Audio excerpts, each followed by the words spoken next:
a layman, shriveled, rotten grapes on a vine would be cause for concern.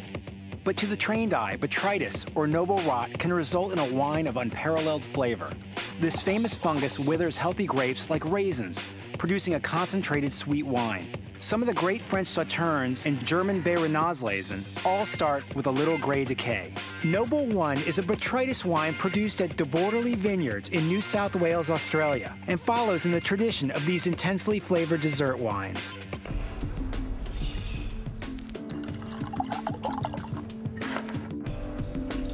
Let's chat about botrytis. Botrytis, what's that? What is it? What is? What is botrytis? I don't know what it is, but I understand that it has something to do with wine. It's a mold that a mold that gets only on healthy, ripe white wine grapes. Something noble. What is so noble about this mold? It's got little crowns come up on the grape. Is that true? It's not true. It infects these healthy grapes, and it shoots a little filament into the grape. The mold starts to consume the sugar and the acid, but it concentrates everything. So rather than just concentrating the sugar, which drying does, this concentrates both the sugar and the acid, and that's why you still have really good acidity, and it's not cloying. We have the 2002 De Bordeley Nobel 1 sweet Semillon dessert wine. Very complex. It's got all the fruit that you'd expect, apricots and honey, but then there's all these layers of flavor that just sort of keep coming. I like dessert wines, but usually they're too sweet. Yeah. But this is not. It's even a little bitter, which is nice. Apparently the botrytis, when it's in the grape digesting its stuff, it releases the tannins into the juice, which is something that you don't generally get in white wines, so it's a slightly different flavor sensation.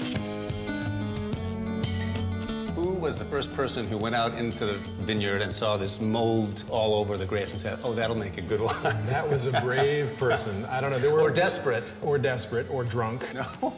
One story has it that a priest winemaker in the 1650s in Hungary had to delay his harvest because they were afraid of being attacked by the Turks and they didn't want to be out in the vineyards picking grapes.